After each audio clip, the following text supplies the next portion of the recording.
Live from Black Lodge Video in Memphis, Tennessee, In Frame.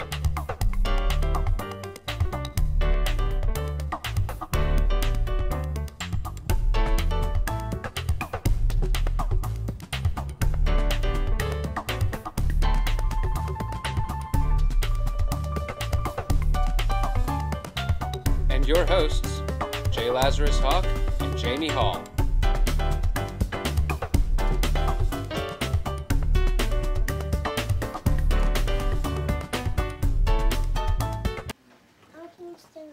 Hello, I'm J. Lazarus Hawk. I'm Jamie Hall. And we are Rising Fire Productions. Welcome to our first episode of 2014 of In Frame. We apologize for the delay. We, of course, starting off with our 2013 tradition of technical difficulties.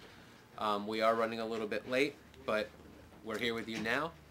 And we want to take a look back at 2013, a little look ahead at what we have planned for 2014.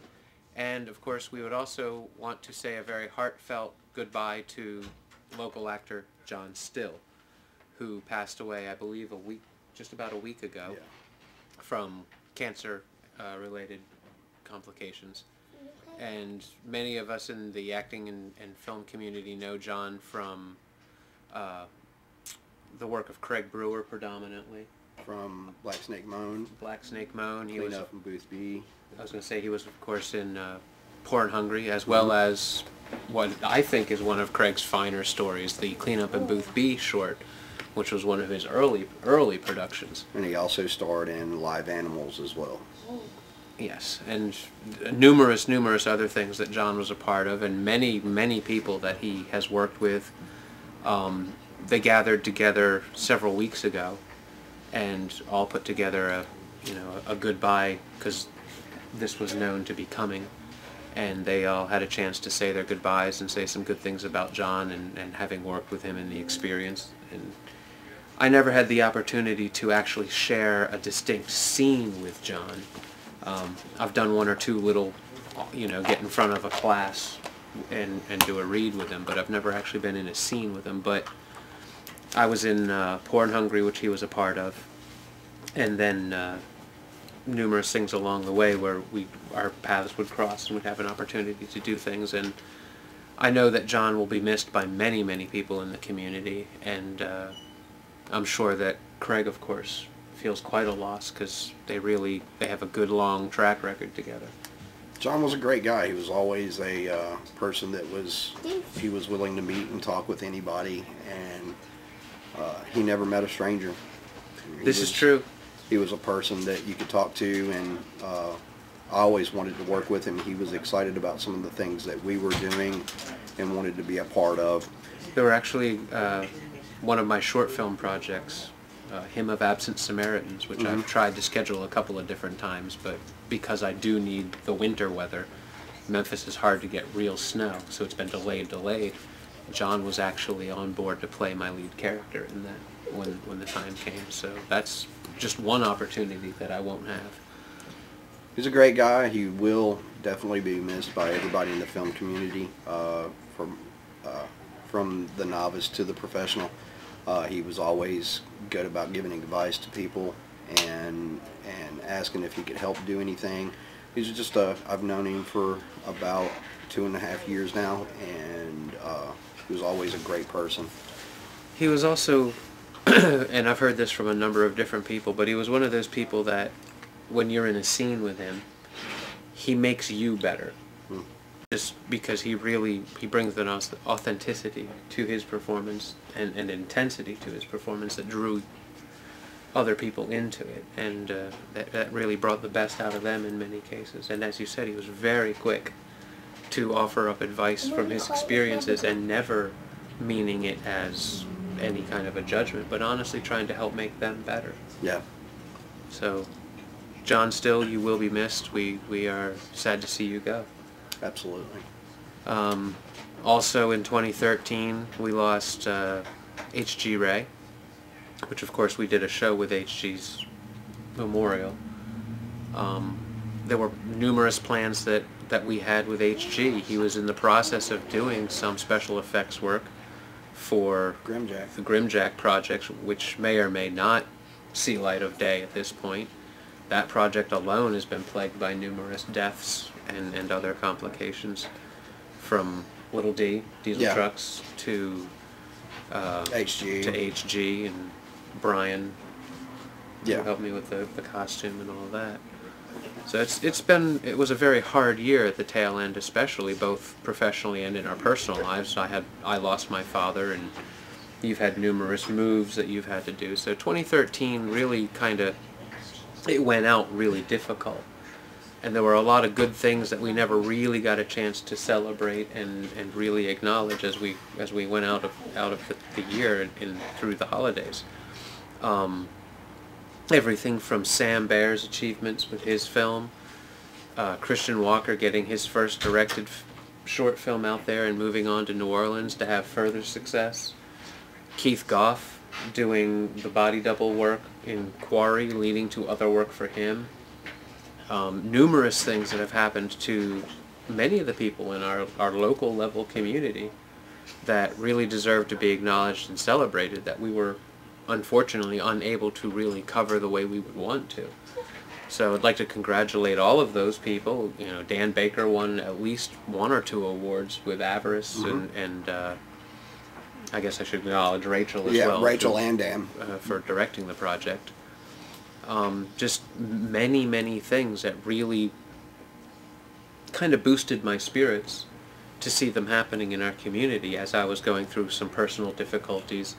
And we, of course, were taking Rising Fire and kind of hunkering down into a little cocoon of our own to nurture our forthcoming year-end projects. So, you know, 2013 really was an eventful year for numerous filmmakers in town. And, you know, I want to congratulate everyone for the work that they've put in. I know Chad Allen Barton did some fantastic work this year. Eric Tate did some good work this year. As I mentioned, Sam Baer, of course, got to see his film finally come to light and get in front of an audience, and that really went well for him.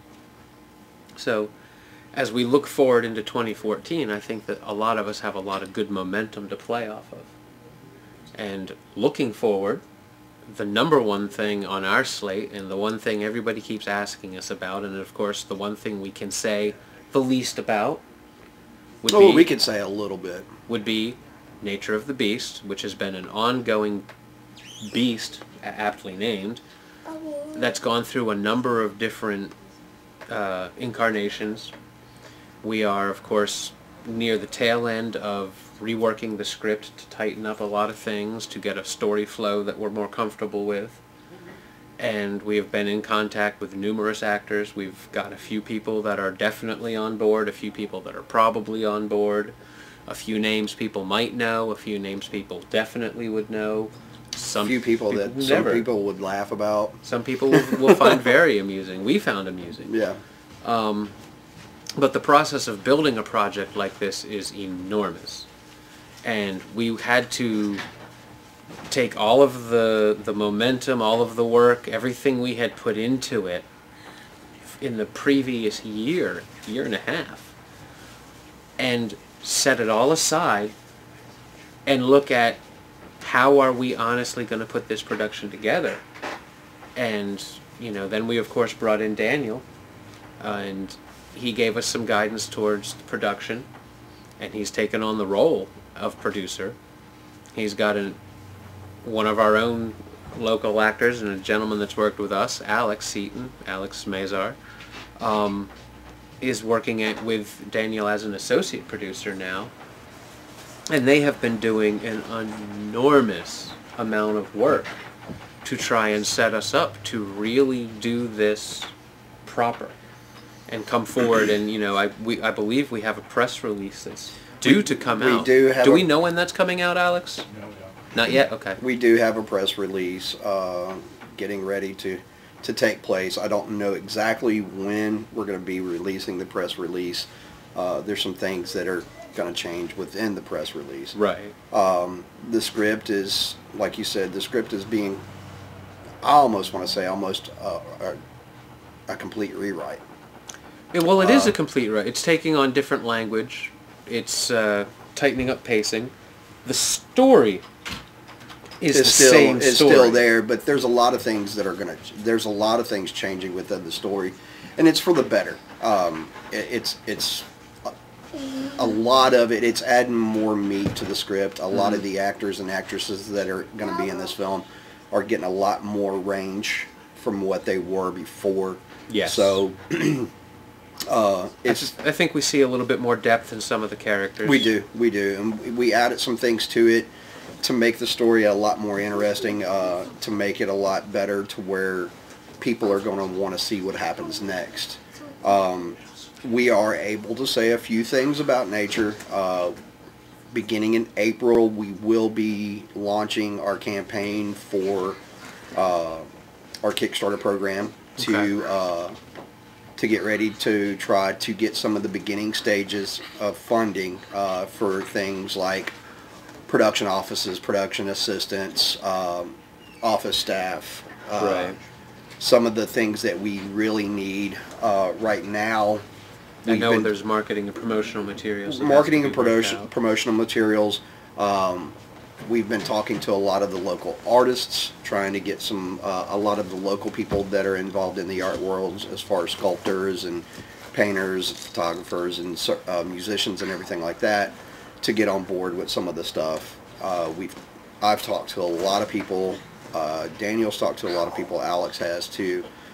There's so much going on with this that it's consuming everything that we do. It really has become the only other thing we do other than our day jobs in many ways. You know, I started writing, well, we've sat down and discussed it several times. I started writing another script while nature was taking place as the rewrite. As the rewrite was taking place, and I started writing a new script for another feature length, and now I've gotten to the point where I can't even think about it because I don't have the time. Well, I had to set aside my my feature script that I was working on after realizing that Happy Hour probably wasn't the film I wanted to do first, which, as you know, my plan had been to do a different one first. And I started going back to that one and doing my breakdowns and scene breakdowns and character breakdowns on that. And I stopped doing that in September. And as of yet haven't even picked it back up because we keep finding new things in the nature of the beast process that are demanding attention. And of course, you know, without giving away specifics, we've got Ken. Is she a glass blower? Okay. We've got a local glass blower, and I don't want to give any names until I know that I've gotten approval from everything, but we've got a local glass blower working on a custom piece for the film. Mm-hmm. That same person may be doing multiple pieces in the long run. We've got a friend of hers that's very close with her, that's also a brass sculptor, that's actually donating a lot of his custom pieces for scene material, as far as statues and everything like that, for Ravana's bedroom, or Ravana's home, and everything like that. And we're in negotiations.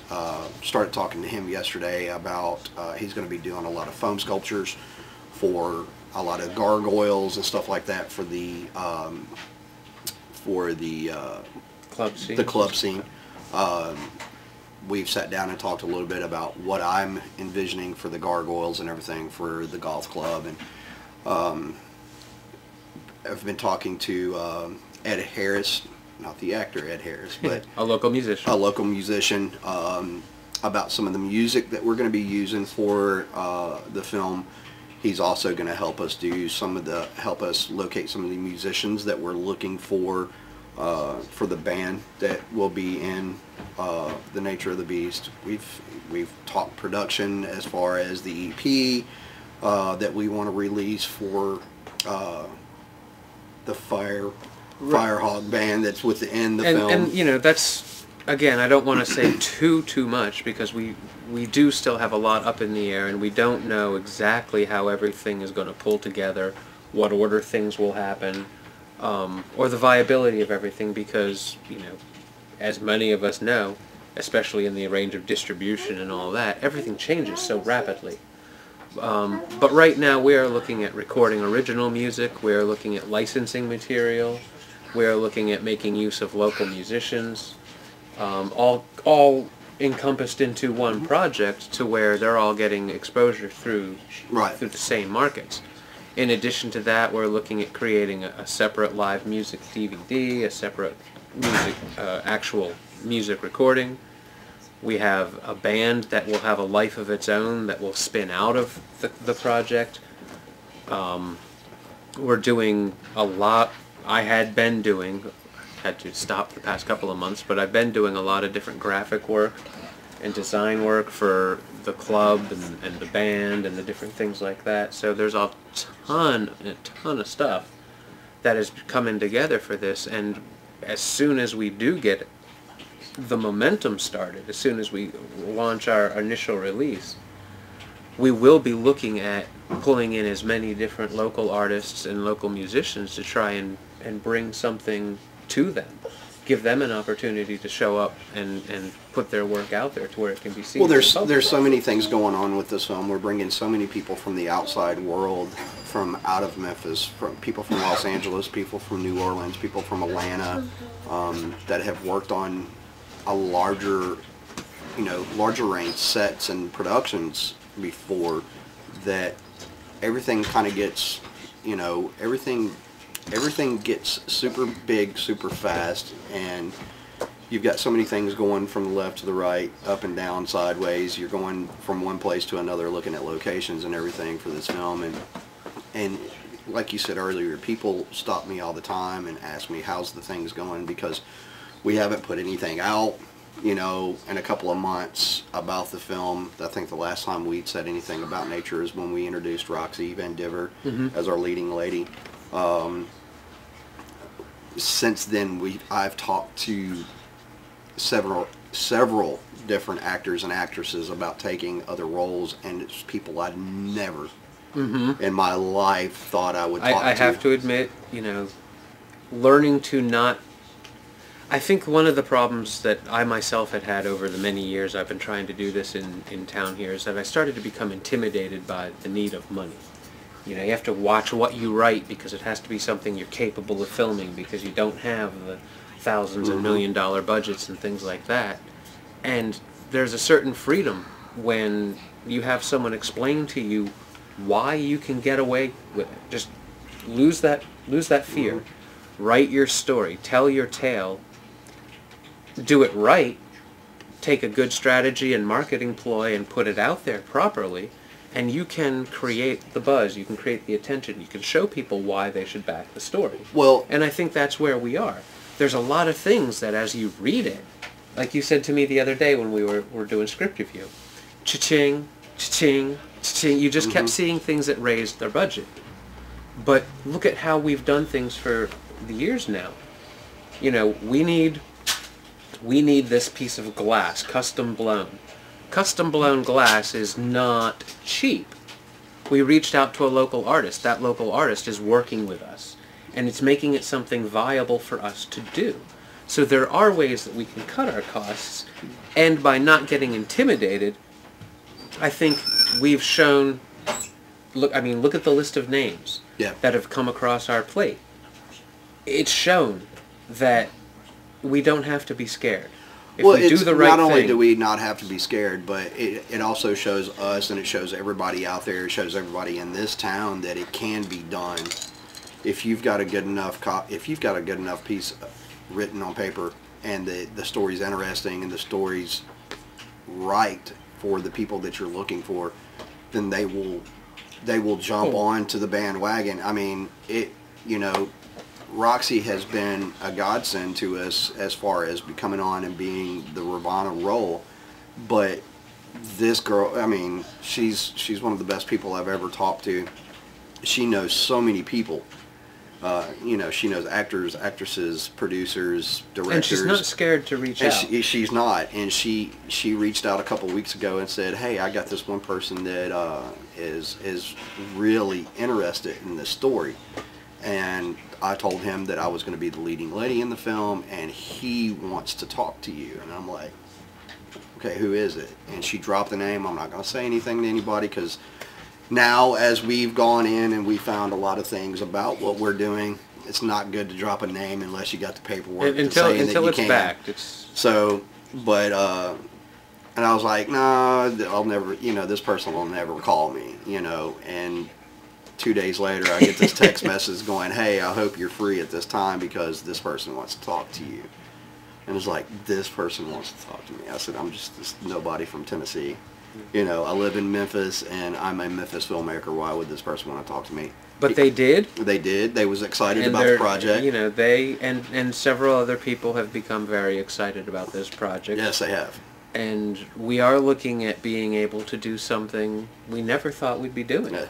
And in a lot of ways, I want to reach back to Sam and say thank you. Yeah, Sam. Because it's really what Sam Baer did with I Filmed Your Death by reaching out to Michael Horst, Peter Tork, to Lloyd Kaufman, and Gigi's Merle. Merle. Couldn't think of his first name. Reaching out to Merle Allen and managing to get these people. And some people won't know who they are, and some people will know every name there.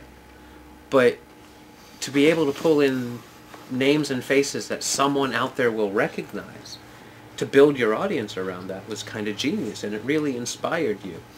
And then osmosis affected me, and I see, I see the list of names, and the list of names I'd give here would be names that we are no way not connected to anymore, but just the list of names you even attempted. You talked to C. Thomas Howell's people, Lee Majors' people, Bai Ling's people. You talked to all these people, and every time you did that and came back to me, I was like, how did we get here? Yeah. And now I look where we are. And it's some of the names that are crossing our table now, and I'm not flinching. And I'm wondering, how did I get to there? To talk to people, and Alex can contest to this as well, because me and Alex sat in my house one day for probably 6 hours talking to agents and talking to representatives from people, and you don't take no for an answer. The first time Alex had ever got in contact, I think it was Rob Zombie's people. No, it was somebody Kevin else. Smith's people. Kevin Smith's people. And he got on the phone, and the guy was being just a total asshole. And Alex hung up the phone and slammed his phone down on my desk, and I was like, what the hell's wrong with you? And he's like, man, that dude was the biggest ass I'd ever talked to. And I said, pick up the phone. I said, call him back. And you turn around and be the biggest ass to him. I said, he did. And we got what we wanted. You have to, you learn very quickly, people in the South are labeled as some of the nicest people in the world. Anytime that you get somebody that comes to the South, it's like, everybody's so nice up down here. And then you have to start dealing with people on that aspect and the Hollywood aspect of things, and some of them are real pricks. And so you have to kind of swallow some of that and put your mean face on a little bit. I think it's the speed of life. It's nothing more than that. It is the speed of life. On the West Coast, everything happens so fast, and down here, everything's much more laid back. It does happen really fast. As people that are not used to that, people in this town, in the southern areas, I'm from Florida. Grew up on the beach. Most of my life was spent on the beach. It's a slow kind of thing. What's up? How's it going? Everything like that. There, you would think it's the same thing, but it's always push, push, push, go, go, go. And you have to get used to talking to people like that. Yeah. And we spent hours on end talking to agents, having agents call us back, and people that I would never think. Some of these people were people that I loved growing up. They were movie stars that I'd watched. See, Thomas, one of the things we did was, based on Sam getting, I believe it was probably Michael Horst specifically that made us think like this. The fact that he had reached back 15, 20, 25 years to someone that was on a television show that he'd loved, and he pulled them out and put them in his film. We immediately started thinking, well, who did we grow up on? We had everything from the Dukes of Hazzard to the A-Team to... all those big chips, whatever, the $6 Million Man, which Yep. of course, there you went. Yep. Lee Majors. So we were reaching out to or thinking of all these different people that we could reach out to. And, you know, you started doing it. You and Alex together started doing this. And I thought that was such a huge step for us. And now I look at what's happening and the people we've talked to and are on the path to and all of that, and I think, you know, Well, even that some was of just them, that was just barely knocking on even the some door. of them read the last draft, the Mhm. last draft that we had before Daniel came in, and a lot of them. I'm not going to say all of them fell in love with it, but a lot of them really enjoyed it. Said it was a different take on things. Yeah. Was interested in everything. Told us to get back with them when we felt things were ready to move forward, and then we, you know, then the big, the big bang happened. You know, we started bringing in other people, like Daniel, and then Daniel's talking about bringing this person in and bringing that person in as art directors and stuff like that. You know, for us, it's always been about, okay, you're going to do these 5 things, I'm going to do these 3 things, and then the next person's going to do these things. Well, now it's not like that. Now it's actually the opportunity to do the thing you should be doing. Right. And over the Christmas holidays, before the Christmas holidays, you know, Thanksgiving and everything like that, I was bored because I was so used to being able to go, I need to do this, this, and this, you know, sitting there eating something while I'm writing directions down or setting up camera angles or something like that. But we had someone else doing the rewrite, and Yeah. then Alex and Daniel doing all the production and behind-the-scenes production work.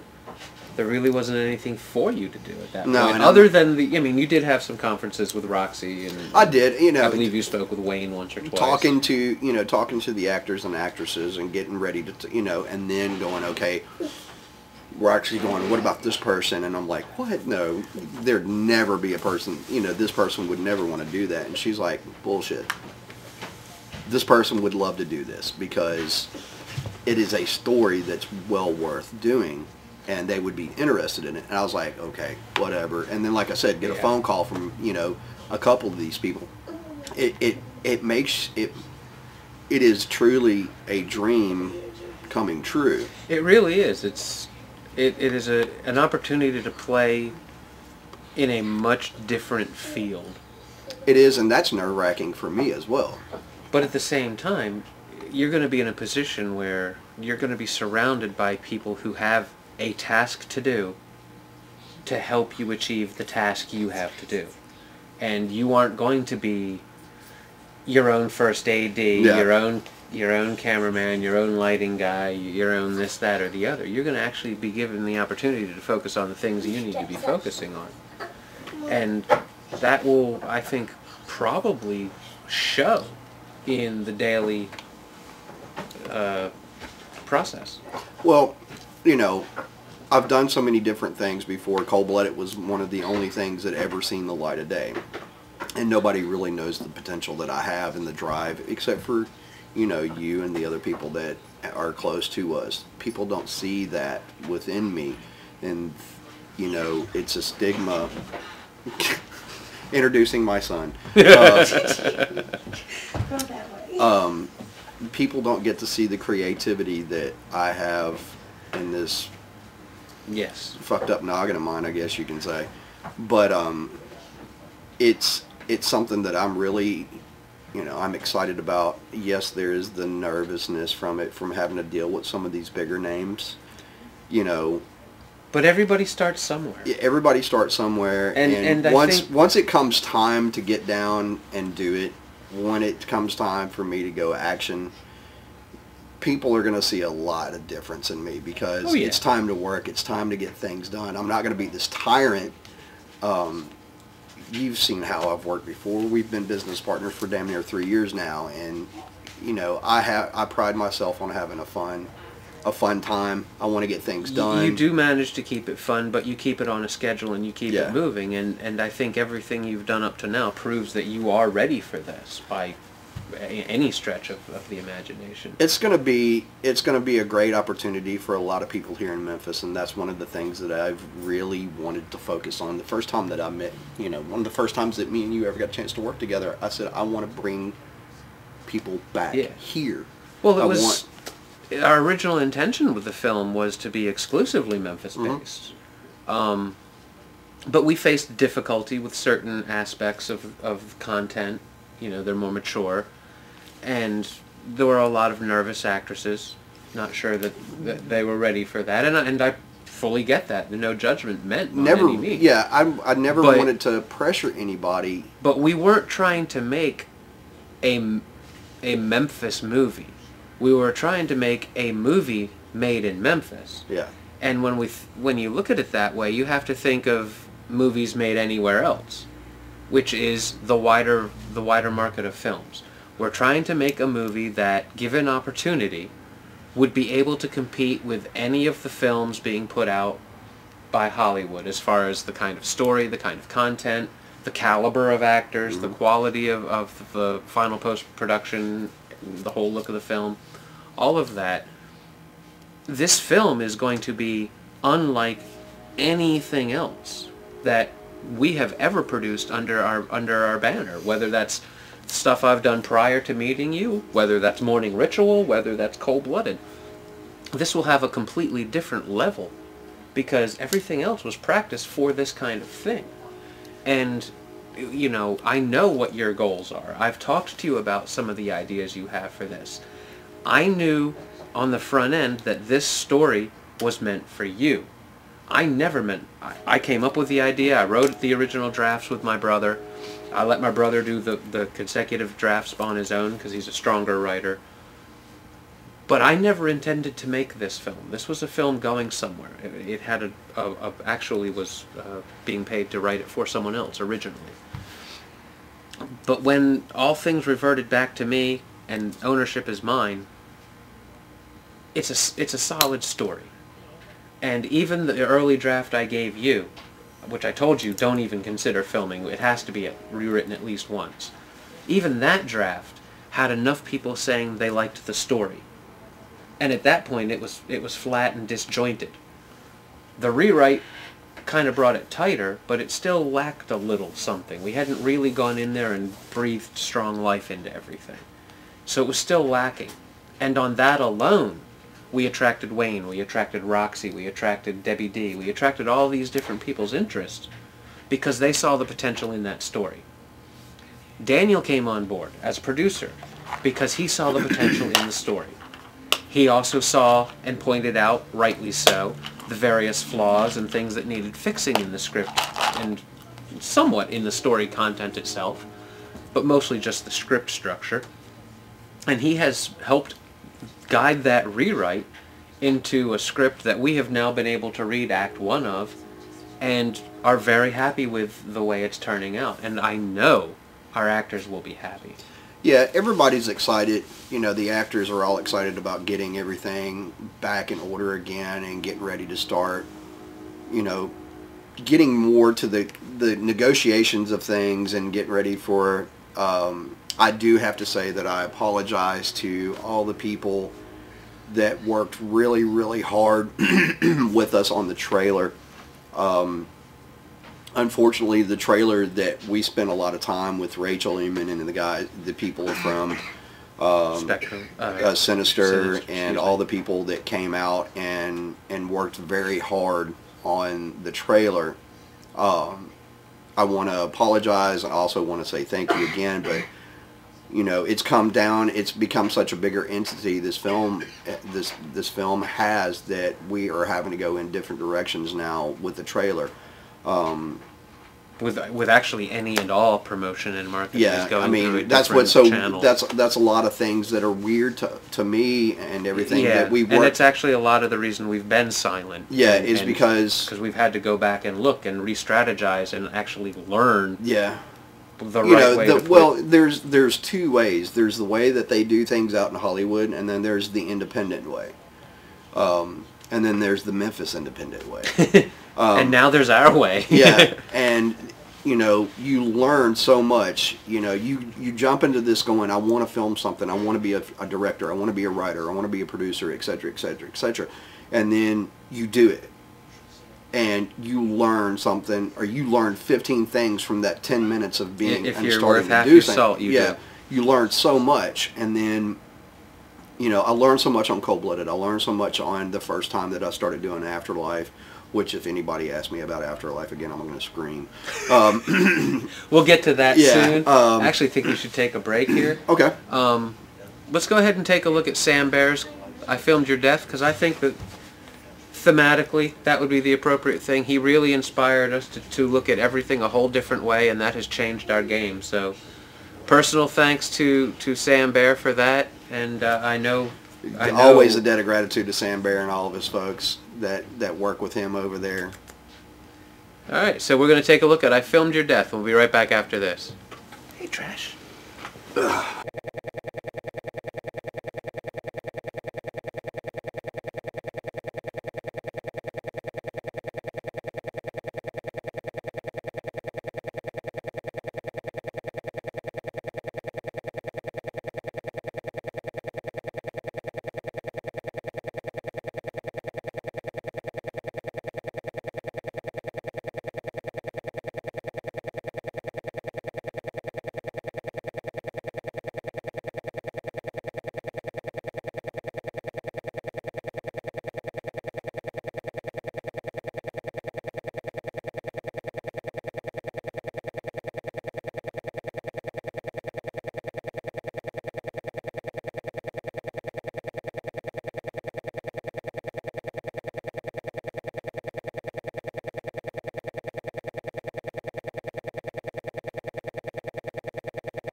All right, welcome back. We took a look at Sam Baer's I Filmed Your Death, as well as a few other little clips that we've had on the show over the past year. Oh, they were all from I Filmed Your Death? Oh, okay. I didn't realize we had that many different clips. Well, again, Sam Baer, if you're watching, if you see this, God bless you. Thank you for everything you've done. Congratulations on your film. And I look forward to seeing more work with you and hopefully having an opportunity to work with you again as well. Before we get off the subject of Nature of the Beast, we're going to kick this off to the side and go on to some other things. If you're interested in doing anything with our Kickstarter campaign, please send me an email at filmwarrior@risingfire, spelt the same way, replace the I with a Y, .com, filmwarrior@risingfire.com. I hate to beg or make this seem like a begathon, but there are some things that we need to go ahead and start doing to get this thing a little bit further up off the ground. There's office spaces that we have to get together. There's paperwork because we are taking it in the SAG direction. We have to get those paperwork and get those people hired to go ahead and do that. We're going to start our campaign on, I'm wanting to say April 1st. It could be the first week of April, but we are going to be starting our campaign in the first weeks of April. So if you're interested in donating anything, it could be $5, it could be $1,000. Whatever it is that you think that you can support our film with this very first round, please do so. Send me an email, let me know that you're interested, and I will give you an email. I will let you know when the campaign is going to launch. Also, send us your emails if anything that you're interested in Nature of the Beast. Go to the Facebook page. It's Nature of the Beast -the film. Like the page. Get that going again. Share the page. Share the page. Don't just like the page. Share it. Share it with your friends, your family. Post it to your own. Yeah, post it onto your own profile. And people will see it that way. Yeah. This is something that we are hoping and knowing that once this film gets up off the ground, we're going to bring a lot of people into this town to work. I know that we keep saying that we're bringing a lot of the actors and actresses from out of town in here. That within itself is very exciting for the actors and the actresses because they love this town. Roxy has been promoting us, and she has been promoting Memphis ever since she signed on to this project. A lot of you, if you don't know who Roxy is, RoxyVendever.com. She's got a Deviant Art. She's been in Maximum Magazine. She's been in a ton of films. She's a super alt model. She's done there's numerous of things. She's a fantastic human being. She's a fantastic person. She's a great person. She's easy to get along with. She has her opinions about things, but who doesn't?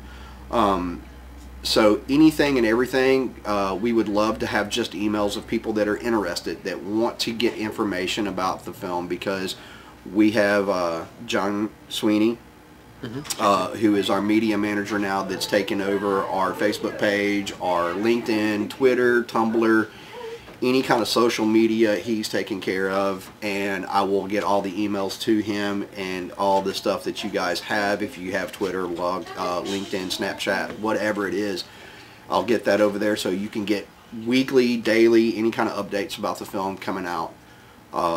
Please go like our page. Once the Kickstarter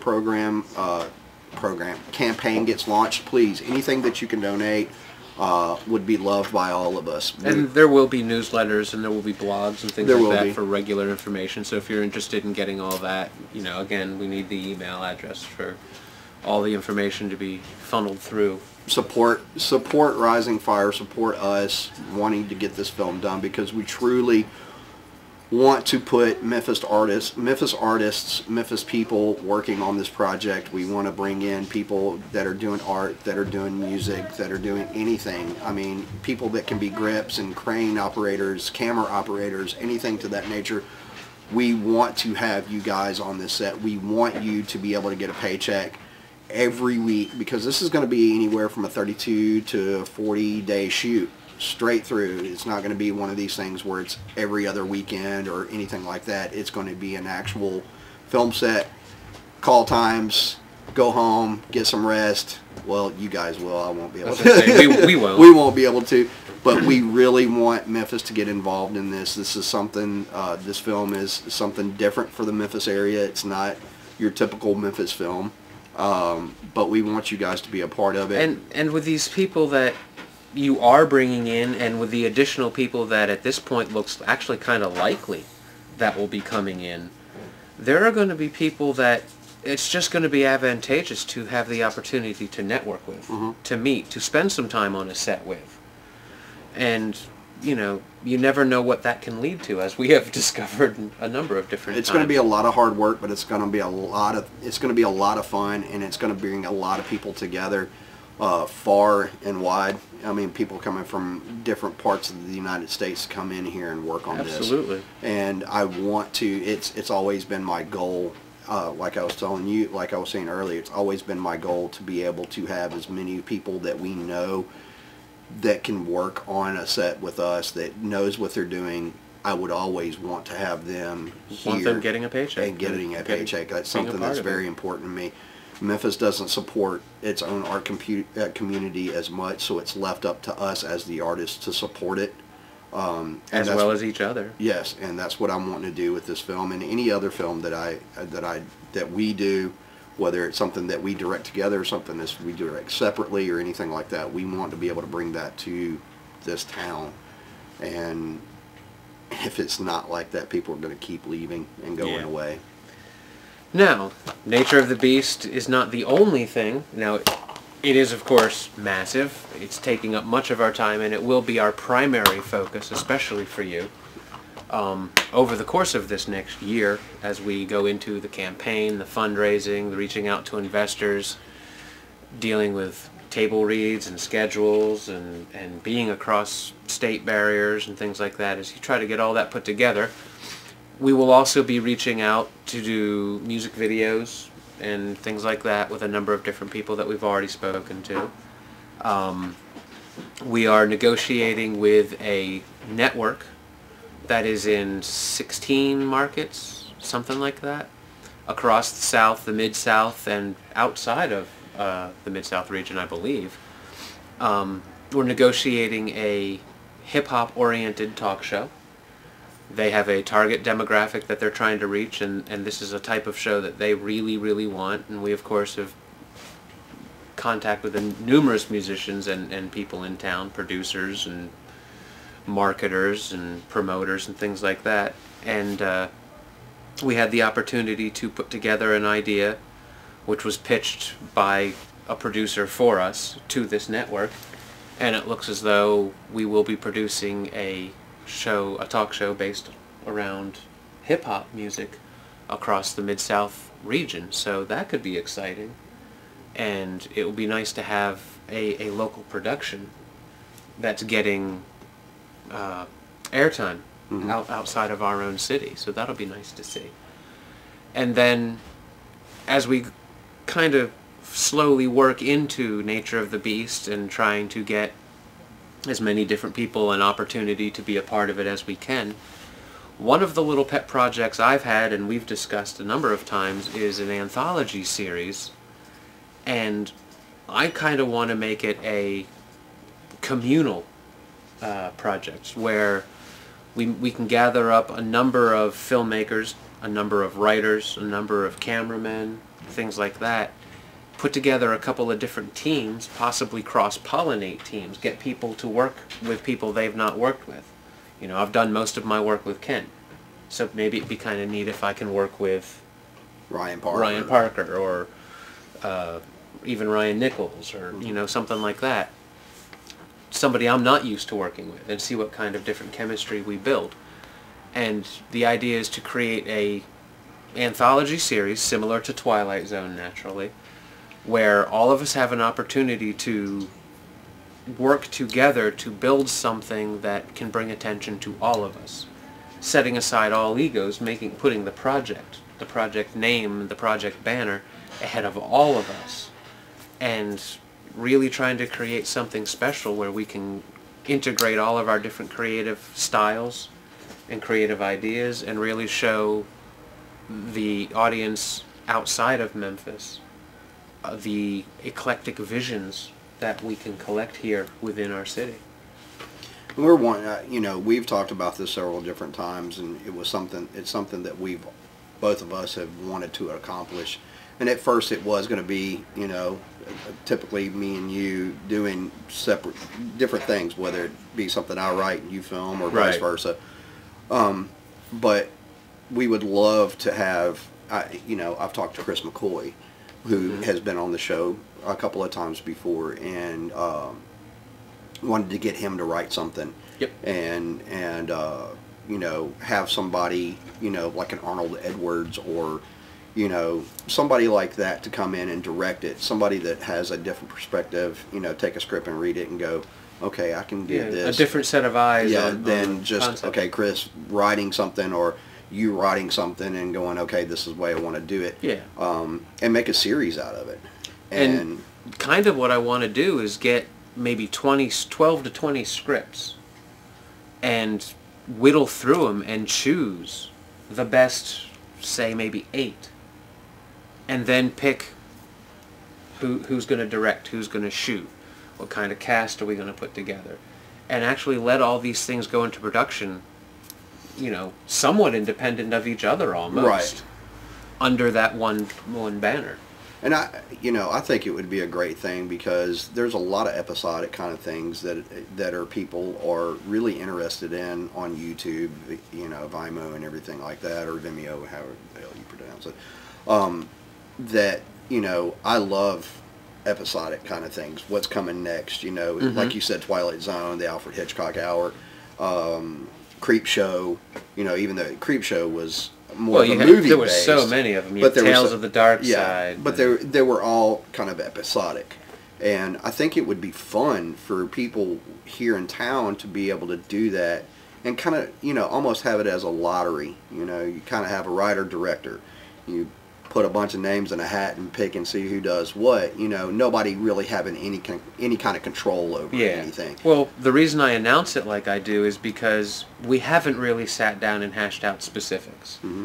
And that's partly because what I really want to do is I want to find other filmmakers and other writers and other people that are interested in this idea, get us all together, and from there hash out any kind of guide or rules or whatever it is we're going to do. But I really do want people to be challenged. A lot of us as filmmakers, we write it, then we shoot it, then we edit it. I really want to see what happens when, you know, you're basically a hired hand. As a director, if you go to Hollywood and you know, look at Craig Brewer's career, he's already had to do this. He directed, I believe, is Zach Matt. over there still? Matt's over there. Okay. I may have this wrong, but I believe Craig Brewer directed the premiere episode of, not Treem. It was a buddy cop show that was on... Oh, it was called, good Lord,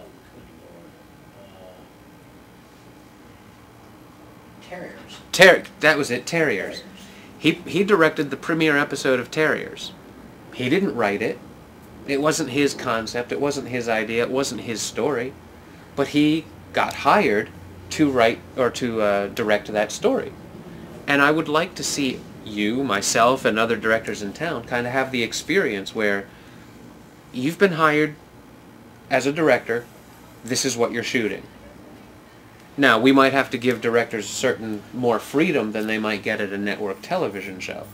But I really like the idea of seeing what a director will do with someone else's vision when their eyes there's a hit difference between, you know, writers and directors on TV and directors on movies.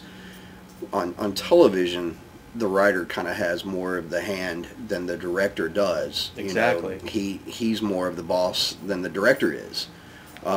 And it's completely different in movies, where the director has the vision and everything like that. You know, a lot of directors now are producers on films as well, so they don't have to answer to a producer or to anybody like that.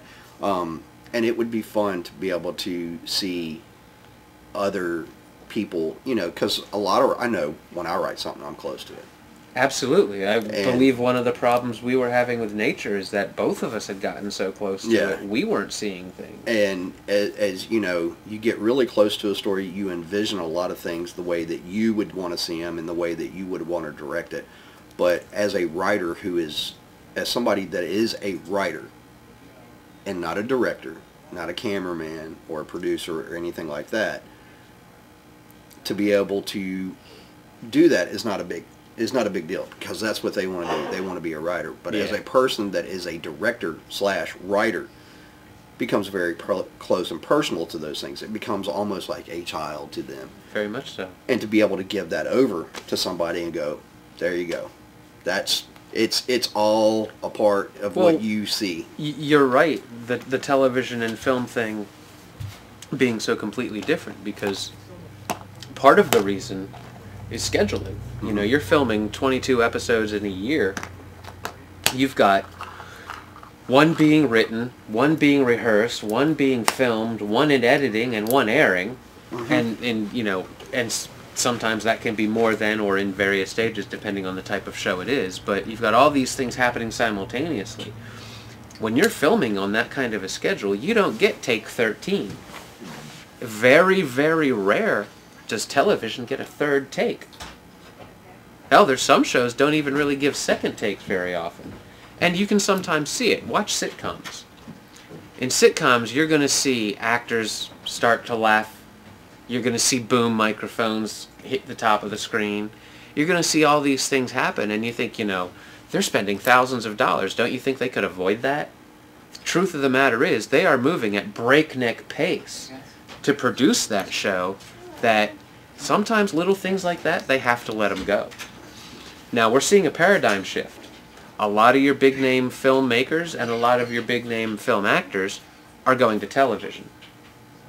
Robert Rodriguez is directing the pilot episode of the television series version of From Dusk Till Dawn on his new network television that he's created, whole new network that he's created.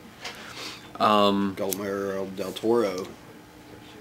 del Toro is directing something. I can't remember which show it is now. I think it's The Strain, based on the comic book he co-wrote.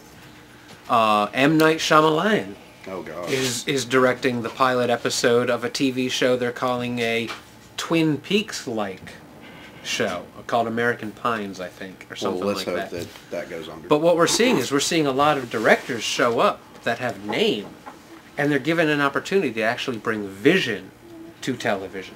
But these are TV shows that are being produced on a whole new, in a whole new paradigm, a whole new way of producing television show, which is to power shoot and then free up the actors and directors to go do other bigger projects. So you're seeing things like Larry Fishburne on Hannibal. Don Johnson is going to be playing the cop on From Dusk Till Dawn. Things like that are happening more and more. You're seeing the Coen brothers are bringing Fargo to television. Now, are they bringing it, or are they just... I don't believe they're writing or directing, but they are doing executive production, I believe. And there's a completely different cast, but in the Fargo cast, you have Odenkirk, Don't Call Saul, or Call Saul, that guy. Oh, God. Bob Odenkirk. Yeah. The actor who played in the British Office and is Holmes on Sherlock, I can't think of his name off the top of my head. He was in... That's the creator of, not the actor. He was in the American version of Hitchhiker's Guide to the Galaxy, but I can't think of his name. Jonathan Freeman, maybe? No, that's the American one. I can't. But I mean, the point is that we're getting these name actors coming into television shows. So there's a paradigm shift. So the whole point in creating this kind of a show, or this kind of a project, is to get our local directors, our local writers, in a position to challenge themselves in a way they've not been challenged. So I'm putting that forth to all of the local talent out there. Drop us a line. You know how to get a hold of us. We all see each other everywhere. Drop us a line. Get a hold of us. Let's do something together in 2014 that shows the world at large what Memphis has to offer. On that note, and on a personal note, I'd like to say, last year we looked at the diabetes charity. We've not talked about this, but this year personally I'd like to offer up something for the animals and the things that we see around our city, because as a courier driver now, I see an enormous amount of stray pets, cats, dogs, running through our city with health issues, spreading disease, getting sick themselves, living lives they don't deserve to live because someone put them out. It's become sort of a passion. We've taken some in it at our home ourselves and are nurturing them back to health. But I implore everyone, as the weather's cold, you see animals outside, bring them into your home. Shut them into a room for the night even. Do something to help the pets. Help the animals in your neighborhood. Let's clean up our streets and make a healthier city for all of us. And this year, maybe pets will be our charity. Once a month, 1 hour, not every Sunday, excuse me, last Sunday of the month, in frame, Rising Fire Productions. We'll see you at the end of February.